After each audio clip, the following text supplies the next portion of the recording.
All right. Welcome back to episode 9 with the Reimagine Roofing Podcast. We have a super special episode today. We have my co-founder here and VP of production, Jeff Lakomy. How's it going? Yeah, welcome, Jeff. How you doing today? I'm doing excellent, man. Awesome. So let's kind of give, a lot of people have heard, the story of everybody's personal development and everybody's personal growth in the company. We haven't really unpacked the story of Reimagine Roofing's growth, kind of how that got started, and even before Reimagine Roofing. So let's start at the beginning of our relationship, and then we'll go kind of further back and learn more about kind of how you got to that point. But share with it, because it's one of my favorite stories of how this all got started, and it began with tenacity and the refusal to accept a no. So kind of share with everybody about how we got connected, what that was like on your side of things, and yeah, just let's start it off. Yeah, absolutely. Actually, I'm going to start just a little bit before that. Okay. Right at COVID, I was actually working at a roofing company doing roofing sales. Where at? In Sierra Vista, Okay, Southern so Arizona. South AZ, okay. South AZ. I was right at a point where I was about to ask the owner if I can start doing door knocking, start doing marketing and all this stuff. So set up this meeting with him, and he's like, you know what? COVID hit, we're shutting down. I was like, dude, I'm trying to figure out how to bring you more business. And he's like, yeah, I don't want anything to do with that. I'm going to Mexico, so figure it out. So that's when literally the first ad that I found was yours for Love Our Roof. Called you. And you kept telling me no. And then finally, 8 weeks later, you told me yes. Yeah. And you told me yes, but you told me I couldn't get paid as an employee. Yeah. So, I mean, from my perspective, I had just joined that company in March 1st. And then, you had the national lockdowns, like basically March 15th or so, my second week. And the previous GM had taken all of our employees. So it was just me. And then they told me I had to go on a hiring freeze because of COVID. Yep. I remember. And I was like, this makes no sense. First of all, I don't have anybody else on the team. I don't know anything about roofing. And on top of that, the people I was hiring for was going to be 1099 with no, or it was going to be commission only. It was going to be W-2 commission only. I was like, so what are we talking about here? Like, what am I supposed to do? And so then I convinced them, because from my perspective, I knew I wanted you on the team because you called me, on whatever it was, maybe April 1st. And I was like, hey, I can't hire anybody. Then you called me on April 8th. And then you called me on April 15th. Every Monday, you'd call me and just say, hey, you hiring yet? So I went to, the leadership and I said, hey, why don't we bring him on as a 1099? Literally no cost. He's willing to, he doesn't need anything to get started, and he wants to knock 100 doors, and it's going to be all free. And so kind of talk about what you were doing then. You're driving from Sierra Vista for a whole week or staying in a hotel. I don't remember. It was something like an Airbnb. Yeah, I actually came up here to the Valley. I was staying Scottsdale, not very cheap. Yeah. For the whole entire week, and I knocked doors for 3 months. I literally did not make a single penny that whole entire 3 months. Yes, that was my next point. How successful were we? We were not successful in insurance whatsoever. I don't know if that exists in the Valley. Maybe 10 years ago, but not today. And I think people were trying to, mainly them, were trying to get some of those old claims going, and it was just impossible. If you knock somebody's door in Arizona and tell them about a storm, they're looking at you like you're crazy. So. Yeah. So, I'm the type of person, if I buy into an idea, then I'm going to go all in. So they're like, hey, everybody's selling roofs. And I was like, if other people are doing it, I'm always in the mindset, if someone else is doing it, I could definitely do it. So, everybody's making all this money in Iowa and Nebraska. And I was like, yeah, let's go. So we got you on, and then I had 3 or 4 other 1099s, and we went out knocking doors, and we were getting up on roofs. We opened up a bunch of claims, and they all got declined. Yep, every single one. And the worst part was when I first came over to the company is I had a roof. My last day at the solar company, I sold a solar roof combination. I was going to install it on the new one, and then I knocked the neighbor's door. And they had a tile roof. They had 35 broken tiles. And remember, we got that claim eventually approved like 6 months later for like $75,000. Yep. And we thought we were on a gold mine now. But we were out knocking doors, getting claims opened. We were already counting the dollars. And then we thought, zipper lines were wind damage. And then the adjusters came out and busted our bubble. Man, I got my butt kicked quite a bit by the adjusters out there. Yeah, I got my teeth kicked in out there quite a bit. So, 3 months of just struggling. I was driving back and forth to Sierra Vista, and, that's when we kind of opened up the LinkedIn prospecting. And then from there, man, I told you, I'm taking a week off, man. I'm going to sit in this apartment, and I'm going to just bang out LinkedIn, just send out a bunch of requests.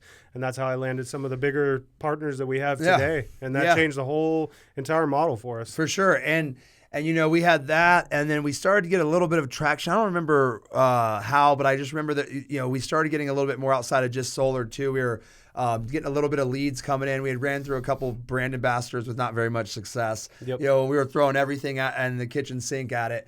But then we had the one big month. I think it was August. It was July. July. I went from 3 months of making $0 to an $11,000 month. I was like, what the heck? Yeah, so we did like 200,000 in total volume. You're actually the top sales rep in the company because you were the only sales rep out there. Everybody else had already left. Like, that was one of the worst things for me, man. I recruited all these people. I sold them, this amazing thing that I fully believed in at the time. I was like, we're gonna go knock doors. This is gonna be awesome. This is better than solar.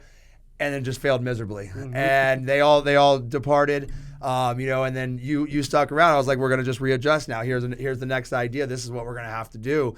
And we're just going to have to build it out. So we did 200,000 and I thought, I went to the company and I basically told them, I was like, look, the way you guys are producing these roofs and the speed just won't work in the industry, and they pushed back, and it was funny. I think they actually had sent the owner down to meet with me to fire me as I was giving them my 2 weeks. I remember that. Yep. Yeah. Totally remember that. Yeah, because they had some financial issues that we started seeing behind the curtain that I'd recognized, and I was just like, whoa, this is scary.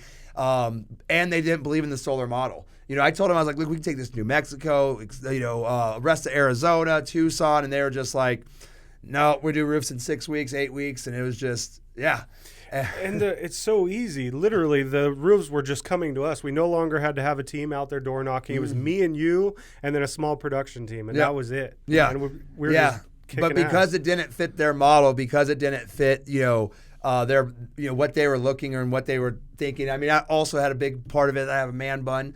That I found that out later. That the first day when I showed up at corporate, the first thing the owner said to the VP of sales is like, "Do you think you could get him to cut that?" And nobody asked me to, but I would have said no. But it was that. You got tattoos on the arms. We got Nick with tattoos, and they just, we were kind of the black sheep because we were this island down here in Arizona. Everybody else was, within like a 4-hour driving distance. And the only reason they even opened Arizona is because the owner wanted to party down here in Scottsdale. Yep. So it was never done with any intention or any mind of actually being successful. And I think, part of it was us trying to buck the system, and they just basically said they weren't interested. And so we agreed to mutually part ways, and we got Reimagine started.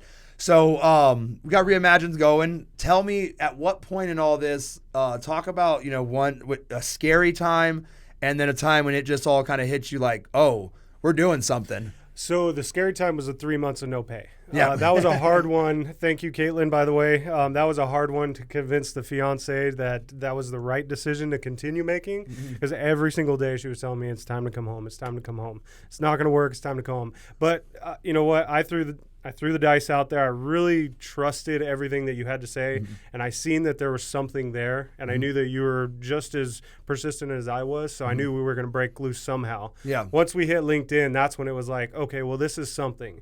And then we just evolved that into now our own company, and now, from there, $100,000 in the first month, and we've just been skyrocketing since then.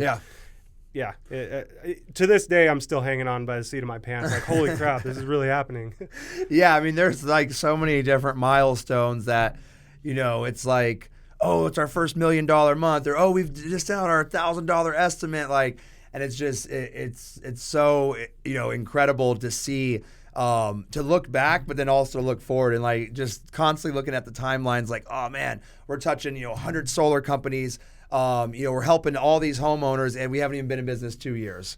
So talk to me a little bit about how did you get to the point of getting into roofing? Getting into having this mindset. Have you always been like that? Have you always been super driven? Have you always been super successful, or is this new? So my whole life I've been successful. The very first job that I had was humping bales of hay for a feed company. My stepdad said, you go in there and you just be better than everybody else. If you want somebody's job, just take it. Just work harder than them, and then you deserve it. So I've always had that mindset as I was going through. I've never applied for a job. I've always been recruited. So somebody has recognized me out on a job site and said, hey, man, come work for me. So it just kind of been doing that the whole time. And then I hit 30 and I was like, man, I can't keep doing this. My back's going out. I want want to start a family. I want to do, things in life that aren't just work. So at 30, it kind of shifted. I really wanted to get into real estate. I realized in Southern Arizona that was kind of a tough one. So then I got into sales. I was working for a custom home builder at that time, and I hired this kid, Dan, Prestige now. Yep. So I hired him, and he showed me how to knock doors, and he showed me the insurance market. Him and I blasted out all of Bisbee, Arizona. We probably 100 contracts we pulled out of there, and I'd never done it before. We didn't even have a company. So I hired him on, and he showed me roofing, and right away we just quit the company that we were at, and we're like, no, we're going to do this on our own, start our own thing. So we went out there, knocked a bunch of doors, got a bunch of contracts, and then we're like, well, what do we do with them? So I just started calling roofing companies. Hey, you want a job? You want a job? So that's how we started it. And then one of them actually took me on as an employee, and that's the one that shut doors because of COVID and went to Mexico and all that. So so how did you kind of develop, was there any type of training that you did, any type of people that you read, any books that, Grant Cardone was a big one. Yep. He was the biggest push for me, especially during COVID. His biggest thing that he kept saying is when everybody is contracting, that's when you should be expanding. Grab market share, grab whatever you can, now's your time. So that's when I came to my boss or employer at the time. I was like, dude, I want to get out there and I want to blitz some doors and I want to do some marketing and stuff like that. And he's like, no. I saw your video on YouTube after I applied, and I was like, yep, this is the guy. This is the guy right here. He has the same exact vision, so that's kind of where I was at with that. Definitely. But I've been on this course of personal development since I turned 30 about 5 years ago, so I just keep evolving. Like literally every year is just getting better and better and better. And so what does that personal development look like to you? Is it fitness? Is it nutrition? Is it consistency? Is it any technology? And how, where would you kind of recommend if somebody was starting today on that journey? If somebody was starting today, I would just say pick up a book. I mean, everybody recommends a first book. I could recommend 100 first books, but really just pick up a book. Just get started. Just listen to other people that are being successful, that have done things, and then just go from there. See where you can carve your path out. I really started in real estate and then evolved into sales. Now I'm, production for Reimagine Roofing. So everything just keeps changing for me, it's a journey. Yeah. And part of that journey is, a big part has been your fitness over in the last, now maybe a year now or so. Yeah, let's talk about that. So I used to be a lean person. I had kids with my fiance. We had 2 kids, and before that, I was in shape. I was running every morning. I would do a mile a day in the morning, and then I would do sprints as well, just to make sure that I was staying lean. We had kids, and her diet went a little down, so mine went, and I followed, and I packed on a bunch of weight. So fitness has been a challenge for me over the past few years, but really I got serious about 2 months ago, and I'm down 10 pounds right now, and I've already picked up some muscle mass. So I hooked up with a good personal trainer. His name is Sterling. Shout out, buddy. He's great. He works there in East Mesa where I'm at. Okay. He's just pushing me every single morning. I switched to 5 days a week, and that's when I really started seeing the growth and my actual progress. So what time are you hitting the gym every morning? I wake up at 4 and I'm in the gym by 4:30. Nice. I'm home at 5:30, showering, getting ready for work, getting my kids up for school, and then off. So my day starts early every single morning. Awesome. Yep. And what is it? Talk a little bit about that. Do you notice the phenomenon of the silence in the morning when you kind of feel like you're up before everybody else? Absolutely. And how does that feel for you? What does that do for the rest of your day? It feels like I own everything at that point. Everything is in my control at that point because there's no chaos around. Yep. So it allows me to, for one, every morning I write out my goals. I have a list that I've been keeping going for years on my tablet, and that thing's a mile long. So every morning, write out my goals, exactly where I want to be. And what are the timeline of these goals? Are they daily goals, monthly, year, or what? Actually, I just go by where I want to end up in the future. Okay. So originally it started out with real estate, and then it evolved. It's been evolving every year. It evolves. Right now, the first thing on the list of my goals is to get this company up to where we're nationwide. We're doing everything we need to be, and then I can move on to the next thing. So. Definitely. Yeah. So going back to that morning, that I think it's just such a amazing time. And one of the things that I heard that really stuck out to me is Jocko Willink says that he earns his the sunrise. Yep. And that always every morning when I'm in there and I'm not feeling it, I I think about that quote or that one saying, and I'm like, hey, I got to go earn this because I'm a very lucky person, and that I use that gratitude as motivation. Lucky in the sense that we're living in this time and age, in this country, and just a lot of what we've done hasn't been luck; it's been hard work. But a lot of things are luck, and a lot of the kind of that role of the genetic dice, or however you want to think about it. So I really try to honor that morning and earn that sunset, and it sets the rest of the day. I think. It's really hard to be, frazzled, or it's really hard to start the day frazzled and then get back. Yep. I don't think I've ever had a successful day like when I woke up late or missed an alarm, And it's funny, like the other day I forgot to set my alarm and I woke up at 5 when I normally wake up at like 4:15 or it was like 4:45. It was 30 minutes late, and just getting up that 30 minutes late, even though I was up like before 5 and like I was still like up before everybody else, like messed my whole day up. Like I was just like, I was running everywhere, and like I forgot to bring shoes to work because I normally work out in gym shoes, and I bring different shoes, and like so I didn't have shoes. I was in flip flops the whole day, and it was all because like I just woke up 30 minutes late, and I just didn't own that morning. Yep. So work out in the morning every day, 5 days a week. What's it like working out with a personal trainer versus on your own, and what benefits? Is that something you'd recommend for everybody, or do you think you have to reach a certain point of fitness that? Or maybe it's a mindset thing. Like, talk about that experience, because I've only been on the other side. I did personal training for a long time, but now it's kind of interesting to hear what the benefits you've felt and like the shift, because you had a personal trainer for a year, but you only got serious the last 2 months. Was it a new trainer or what? Totally the new trainer. So I started out with a couple of trainers and nobody really lasted. So I kept giving up, and then I got this new guy. Why didn't they last? What's that? Why didn't they last? I think it was the 4 a.m. or the 4:30. Seriously, that's a hard one for most people. Yeah. They called out more than, I couldn't even believe how much they would be calling out. And I just finally I told the gym that I'm at, I was like, I can't do this anymore. Like, you guys got to give me somebody, or I need my money back or whatever. Yeah. And then they just hooked me up with this guy, Sterling. And it's accountability for me. I've never been somebody that was a gym rat or anything like that. Yeah. I've never really been in sports. I played football in freshman year, but then I started getting high. But yeah, that's another thing. But so I've never really been into fitness. So now I have a personal trainer. It's accountability, and it's teaching me how to be physically fit. Okay. How to eat right, how to do the things, because my whole life I just thought I had good genes because I didn't, weigh a whole lot. Yeah. Now you get older and it's like it has nothing to do with that. Yeah, yeah. Your metabolism slows down. Like, there's all kinds of things that you need to now start doing. So definitely. And another big motivating factor is, as you know, I lost my dad this year. That health concern is now in the back of my mind all the time, because at any point in time anybody can go for stuff you don't even know that's going on with your body. So the more that we can just kind of keep track of what we're doing and keep track of what we're intaking and how much we're exercising and all that, I just feel like I'm being set up better for success. Definitely. And I think fitness gives you, it's a check-in too. It's a self-check-in, right? Like, if you're working out every day and then one day something's not there, or you're all of a sudden you're short of breath more, or you're very attuned to it, as opposed to somebody that doesn't ever do fitness, and the most you do is walk upstairs or you walk to your car, walk in your home. Like, you don't notice that shift, but I've noticed, like, the second my knee starts to hurt because I'm overtraining it or something, it's like I'm so in tune with it because I'm checking in with it every single morning. So talk to me a little about the nutrition you're on now.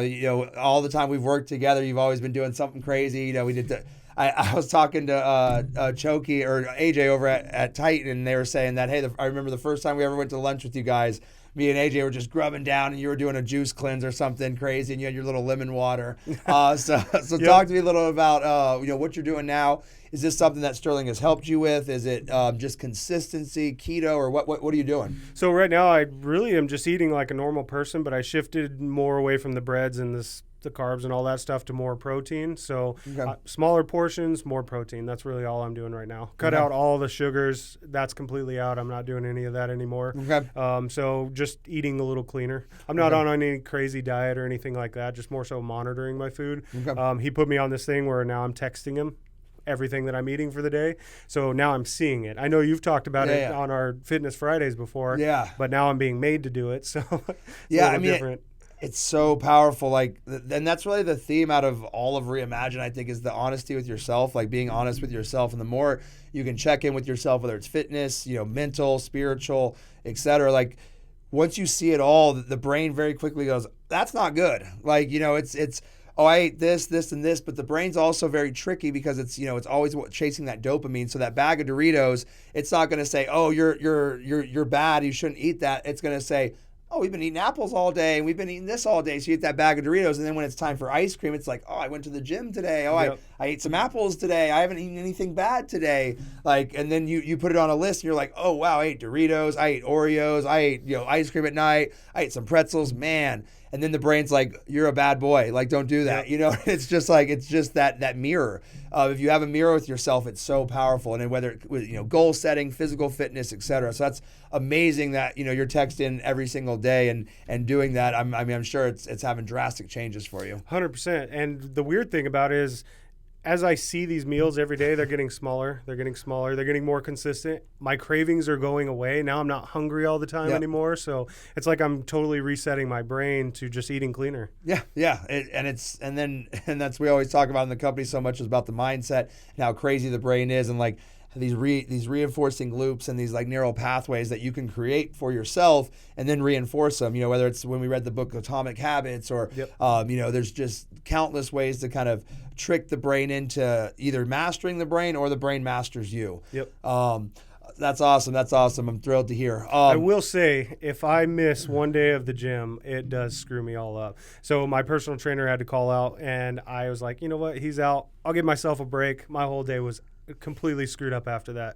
Like, I have to have that consistent. In what way? Yeah. Everything. I was late for everything. I was behind the 8 ball for everything. You'd think because I didn't go to the gym, I'd gain time in the morning. Yeah. Really, it screwed me up the whole day. I was behind the whole day. Yeah, because your brain starts trying to occupy that time with distractions, and you've set the tone that, hey, we're going to go find dopamine from attractions today. Like that's really what it is. It's like, where are you going to the first thing you set into your brain to start the morning is what your brain looks for the rest of the day. And I don't know if that's real science, but for me, it's 100% truth. If I sit down on the couch on a Saturday, it is so hard to get to the gym. If I get up and start doing some work, feed the dogs, to go for a little walk, then get to the gym, then I come back and now I'm like, I can't just sit down right now. I got to do some stuff. And then maybe at the end I sit down, and same thing. If I get up and I don't come right into work and I don't hit my schedule and hit my workout in the morning basement, I check my phone, I go down a wormhole. I'm still sitting at the kitchen table an hour later, reading articles about, the price of tea in China. Like, it's just, and I'm like, I did this. I can't undo it now. And like literally the rest of the day, I'm like, I really want to go read some articles about, the price of tires or whatever random thing I was reading about. And it's so crazy, the power of setting that the morning of and then also the night before. And I have a rule. I don't look at any notifications. Monday is non-existent to me in the morning until about 6 a.m. when I'm, after the gym. I've, took Which my Monday's shower. our project management software. That's where we get all the notifications on. Yeah. The whole company comes down at you on Monday. I save all that for after I start my morning. That is the most important thing to me out of every single day. So how do you do that? Because, a lot of people struggle with that because it's like, you use your alarm to wake up. Then you slide the to take the alarm off, and then you see something that catches your attention, or morning wig, or like what strategies do you use to get what you need done, or get the alarm going off but not get into the wormhole? First thing I do is clear all of my notifications. Slide that thing down, clear it out. I'm done. Then I can go into my Slack and just go straight to the wig channel. And then post my wildly important goal for the day. Usually it's gym first, and then I go from there. Awesome. But I'm not doing any emails, no notifications, no answering text messages or anything like that. I just clear all that stuff out. All that stuff could be retrievable after I'm done. So definitely awesome. No, that's a great strategy. What I've heard other people do is they will at night clear it, put it on airplane mode, and then they still have the alarm. And so then when they wake up, you're connected to Wi-Fi. You can get on Slack and then send that in. One of the things that I tried for a little while is I was sending the wig in on my computer. But then I set up the text messages on my computer and like other things, and like I was starting to get bombarded. So I've had to go back to the phone. So then you hit the gym every morning, and then what's your next kind of morning routine? Getting my kids up for school. Okay. That's kind of my time to see my kids, because we work so much. It's really hard to get that time in. So getting that in the morning is huge for all of us, because I get to make sure everybody starts their day off right. Help them with breakfast, help her get the kids ready for school and whatnot, and then we do our morning calls, and then I'm right into it.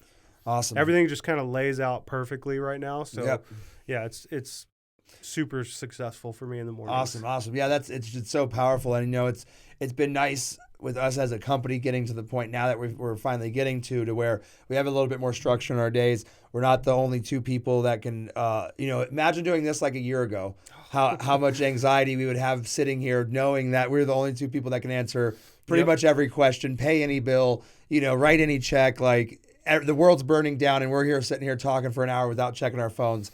I would have been losing my mind, GroupMe was fun. Yeah. Two people monitoring GroupMe for all these solar partners. Yep. Yeah, which was and in GroupMe, that's where we handle all the communication, all updates, all quote requests, and let's talk about that because that is where we kind of had our breakthrough, right? Mm-hmm. It's like we had a little bit of a breakthrough on LinkedIn, but we still didn't know quite what we were bringing to the table. Like I'll never forget. I went in and sat down with the solar company for the first time, and this was our first time pitching. I think I went by myself, and I went and told them what we were doing, and I basically said, hey, yeah, we do really good roofs, and I used this subcontractor name, and I named the company, because they had been in business for 30 years, and they looked at me and they were like, why don't I just use 123 Roofing, which wasn't their real name, but and I was like, good question. I have no idea, but I will get you an answer. I will. And so then I came back. I was like, look, we got to figure out a value prop. Mm-hmm. And so then I kind of, drew out like, hey, if I was sitting at the kitchen table, could we do a quote in 15 minutes? And then we kind of just started playing around and just, working with the formula and just testing it. And we figured it out. Yep. So, and I think it was actually Titan that asked me the first time, how quickly can you get me a quote? And that's when the light bulb kind of went off. Wait, we can use, aerial measurements. We can get this quote out fast. We don't need to take a day to get a quote out. We don't need to go to your roof. Let's just bang it out. Let's go. Yeah, and I think actually Matt Davis, the guy that was the general manager in Sioux Falls for the company, he had shown me on here, and he was like, yeah, I just do this so I can tell a homeowner it's between 15 and 20,000. And he did it like that, and I was like, you could probably do some testing and figure out how to get it really refined. And and then we just kept trying it over and over. And we had some pretty big errors. Yep, I remember that. Yeah. There was some jobs that goes $3,000-$4,000 in errors. Yeah, and we didn't make any money on the jobs. So that was fun, Totally. And then, because my sales mind is always saying yes to everything, I think it was within the first couple solar companies, they asked us, hey, will you start going till 9? So then it was just me and you, we would alternate duties. Actually, we didn't even alternate duty every time. It was both of us, it was both of us for a year straight of just, working basically 8 a.m. to 9 p.m., monitoring GroupMe and making sure that our quotes were getting out there. Yep. I remember all of that. Luckily at that time, I didn't have my family up there with me. So I was able to work till, all night. Yeah, and COVID was going on. So it was really what else was there to do? I mean, it was the synchronicity of when we built this was really amazing because it kind of all fell into place that if it would have been just a year later or if it would have been after COVID, there would have been a lot more. We wouldn't have been able to go into that dungeon and grind. And, and that's sometimes what's necessary. We talk about a lot in the company with our individuals that, hey, if you're right here and you want to be right here, you can't keep doing what you're doing right here. And I was working, 8 to 6 or 9 to 5 or whatever we were working 8 to 10 hours and we wanted to be here. And so we knew we had to work 12, 13 hours, 14 hours to get there. Yep. And so, that was a really, really cool to now be able to look back on it now and see we have a whole duty rotating shift. We got 10 people in GroupMe. It's wild now. Yep. So there is one thing on that though. We hit this kind of plateau there for a little while. And then you just hey man, we need to turn up the volume. Let's hire a bunch of people. I was actually coasting there for a minute, and now I'm like, well, shit, now we got to train all these people. Now we got to get our systems dialed in even more. So I actually talked to my family. From here on out, I'm going to be doing Saturdays every day here at the office. So just so we can kind of catch up. But that's what I got to do to get to that next point there. Yeah. Yep. And then we, and we've had that ebb and flow where it's been okay, now we can kind of take a breath and take some time off. Last holiday season, a lot of people took, a week, 2 weeks off. And so we're always trying to have those resets, but we know that we're building something special. And when you're building something special, it doesn't, at least for me, it doesn't feel like true work. It feels like, just what we're doing, Yeah. So okay. So after work, what is kind of the after work schedule? Go home to the family. Do you have a night routine as well that sets you up for the morning, or what? Yeah, just try to get home by dinner, so I'm not in trouble. Get home. cook dinner, clean up. That's when I do a lot of my chores to help the missus out. But really, my night routine is spending time with my family. Yep. That's my time to just calm down, kind of reset and be prepared for the next morning. Make sure that I'm in bed on time so I can be up at 4 a.m. Yeah, talk about that. Is there, because that's always a struggle. Like even to this day, sometimes I'll get hyped up, or I'll be on the phone or call or something, or I'll be reading something and I'm like, gosh, it's 9:30. It's 9:30. I'm gonna be tired tomorrow if I don't get to bed. So was that kind of a nightly struggle for you, or do you have a process that hey, at 8:30 I do this and I turn everything off and I just go read a book, Exactly. 8:30 I turn everything off. I actually put my kids to bed, which kind of prepares me for going to bed, and then right after that I'm asleep. There are those occasional nights though where it's like my mind starts going and going and going. Just the other night I wrote out about 6 SOPs while I was laying in bed, looking at the clock. Oh man, it's midnight. I got to be up at 4. But, yeah. I'm almost done. Keep going. Yeah. It happens. Definitely.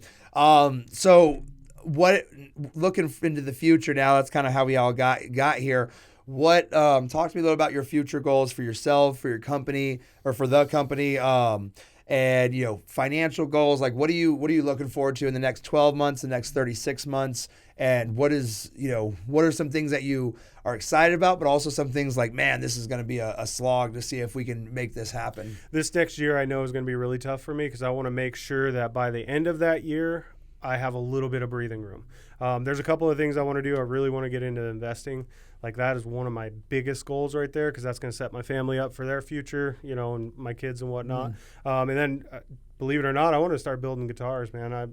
I play guitar. I've been playing guitar for most of my life, and awesome. It's something I've always wanted to do. And I feel like, if I can just get to a certain point here, I'd have a little bit of time on the weekends, and I can start building some guitars. And I'd like to start a company and Reimagine Acoustics. Yeah, what's up? You come on the podcast and play something for us. I should have brought my guitar today. I'm actually working on a song that I want Chris to help me out. Maybe do a Reimagine theme song or something like that. So yeah, that'd be awesome.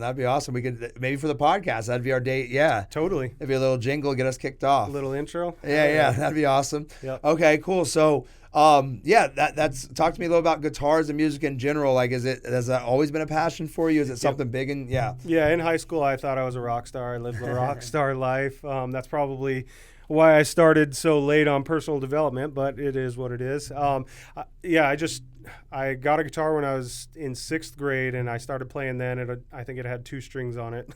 I didn't even have all 6 strings. So, and then I met a buddy that lived down the street from me, and he had a bass. So from there, just both of us together, music just became my life. Everything music. It was all it started out as like classic rock, and then right into metal, and then from there. Yeah, so when did you know that music wasn't the answer? Because that's always funny. Like, it's, hey, at 16 I was going to be a musician. At 18 I was maybe going to be a musician. Well, when was that point? Like, when did you have to kind of come to reality, and how was that process? When everybody else fell out. Like my drummer fell out, my bassist fell out, my singer, everybody just kind of disappeared, went down whatever path they were going down. I was like, well, what do I do now? Yeah. So then, I really pushed into construction, and that's when I really started excelling in my career and really started taking I went from slinging bales of hay to framing houses to trimming out houses. I worked on oil rigs, water well drilling rigs, just one thing after another. I just really dove into work after everybody kind of went out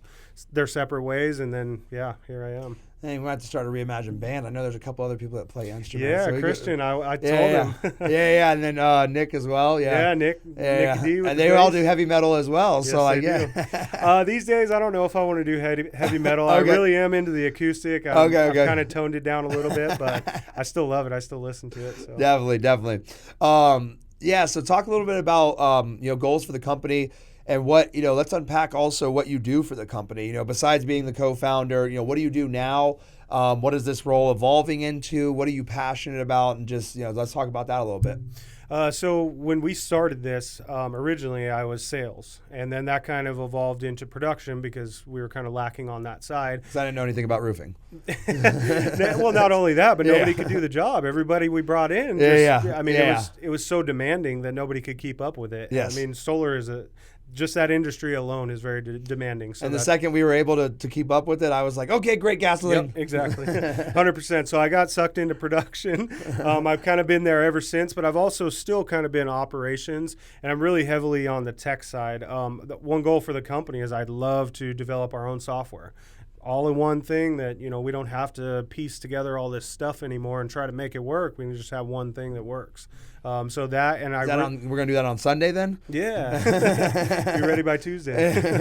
I don't mind doing production. I actually love it. I love the fact that I'm not actually cranking out the material orders anymore. I can kind of do like a zoomed out view of everything. But it is also still demanding. I mean, I have a team below me that, they do a great job, but sometimes I got to jump in there. Yeah. So what does the VP of production actually do? Like, what is like a day-to-day task? Job responsibilities. Who's reporting to you? Like in the overarching business, what are you doing?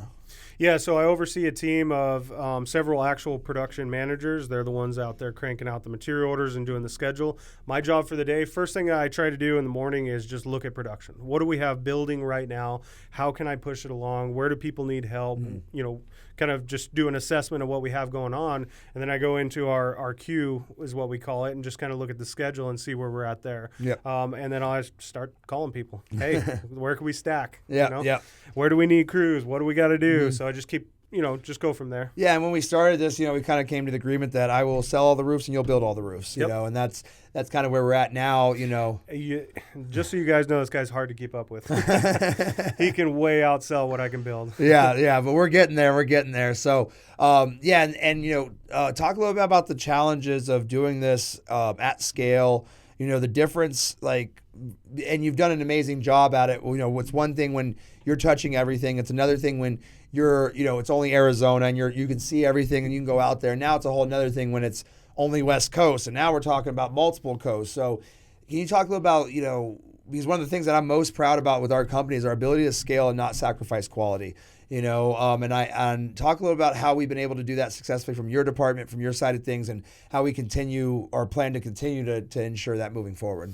It really comes down to training. I think that's where it gets the most of it is training. The more we grow, the more we need to concentrate on what people are doing out there. So that's just something that has to be ongoing. That's something that, we get a lot of people that aren't from our industry, from the roofing industry. So you got to spend extra care to that and then just, train. Yeah, and I think the other big thing is leveraging technology is massive. Definitely. We outgrew our softwares right away. So now it's, we use Monday.com and we just kind of been packing on, evolving it. Now it's this big old monstrous beast that we're about to break because we still can't even fit that mold. So that's where it's, now we're at that stage where it's like, man, we should probably start thinking about doing our own software. Definitely. But, technology kind of helped a lot because what we were using before the software, it would only let you go by state. You only view one state at a time. So I was constantly moving from one to the other to the other. Then we did this one. Now you can see everything in one view and just, bam, just get it done. Definitely. And then we also use a lot of technology, for example, company cam, where we can, trust but verify is a big saying in our company, which, is one, we have the installers, we're making sure that we're doing good, clean installs, but we're also making sure, using time-stamped photos, did we show up on time? So you can check to see if, in South Carolina, we showed up to a job site on time. And so how has that helped you, and how is your team able to kind of utilize that to hold our team accountable? What's kind of the process that you've been able to develop to check in with 20 states? I just do it by employee. Basically, the guys that are out there in the field go into company cam by user and just pop in there and see what they're doing. Anthony said it yesterday. He's like, man, where are you not at? Every time I think I'm all right, you're right there. And you hear the same thing from our solar partners. They're like, oh my gosh, you guys have answers every single time. Oh my gosh, how are you everywhere? How do you always know what's going on? Leveraging technology is huge for our business. Absolutely, because we are able to see everything. We could basically be everywhere anytime. And I think the other thing that we do I haven't seen in the other businesses I worked at is the transparency with the business model and the transparency with the importance of what you do within the company as like a field manager. It's one thing to say, take photos because I told you to. It's another thing to say, take photos because we need good photos. But what we say is, hey, understand what happens with the photos is that when a solar company calls in to say, hey, what's going on with Mrs. Jones' roof, now that office person can answer the question without calling you. So don't you want us to stop calling you as much? And they're like, okay, I'll take good photos. Yep. One, understanding the bigger picture, like, yeah, it helps the company, but two, it actually frees up time. Like, I'm not asking you to take pictures just to take pictures. And, it was one thing that I had a lot of success with in the military, because so much in the military is do it because I told you to. I'm higher ranked than you. You have to. And so, I think understanding the bigger picture and understanding the why and understanding the system and the process and how it benefits them, that's what we found a lot of success to get buy-in, across the value chain. Yep, 100%. And then we also overlay that, not only with the solar company, but with the homeowner as well. Mm-hmm. If you're hitting them every time you go to that roof, showing them photos and showing them the next step, nobody's calling you. The more they know, the less they call. Exactly. Most homeowners don't want to be project managers. I got a couple that I wish they would have put in an application, because they're out there sitting on the front lawn with binoculars letting me know that the guys are taking a break for 15 minutes instead of the allotted 10 minutes. Yep. But other than that, most homeowners don't want to do that. They want to have peace of mind. And so, as long as they can trust what's going on and know that it's getting done the right way, they would rather not have to deal with it. 100%. And so that's what I think, credit to you also putting in that SOP of getting the field managers to improve that communication along the way. And then that also opening up those lines of communication allows us to make sure we're not slipping on the margins. It's a lot of times we'll get feedback, hey, everything was great, but maybe the music was too loud, or but maybe they showed up 10 minutes later, but maybe they could have cleaned up the trash a little better, but everything else was amazing. And then we can, because they have that trust there, we catch those little things that maybe they would just say, oh, it was all right. It was okay. Thank you. And so then we can address that before it becomes, something that builds and then somebody explodes. Yep.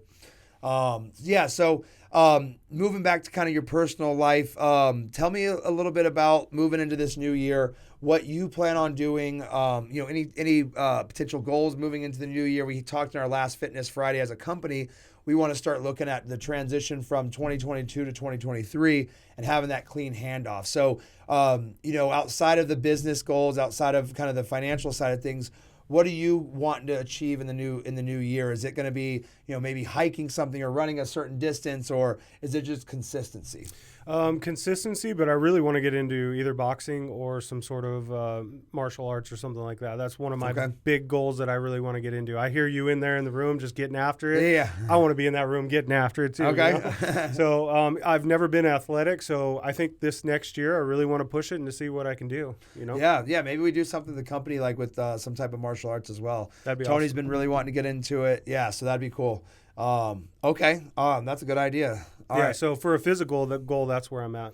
Okay. Any other goals? Anything else that maybe even more abstract? I want to build my first guitar.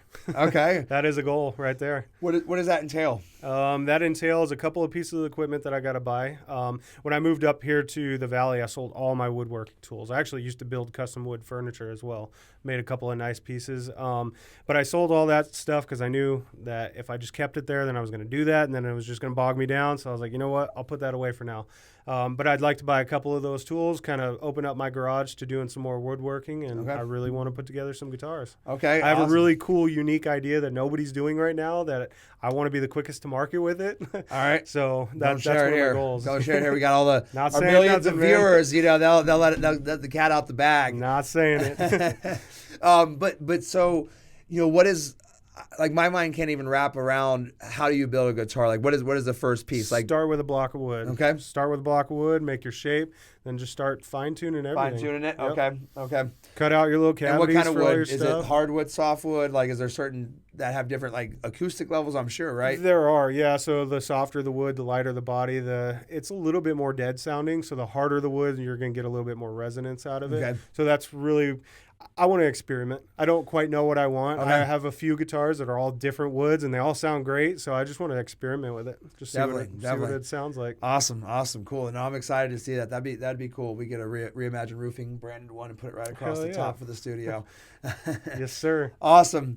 All righty. Well, I definitely appreciate you joining today. This has been an awesome conversation. I really hope you guys enjoyed kind of hearing some more of the backstory about how this company started. We really did, like many of our employees, start at basically nothing. Yep. And no, not basically nothing, literally nothing. Yep. We had our first month of $0 in revenue, and we built from there, and we figured it out, and we figured it out by just forcing ourselves to figure it out and just refusing to fail. So Yep. Thanks for joining me. Thanks for everything you've done for the company. Thanks for everything we've built together. Thanks for an amazing friendship, and I can't wait to see what happens over the next couple of years and rest of our Likewise, man. lives. Likewise. All right, man. See you later. Boom.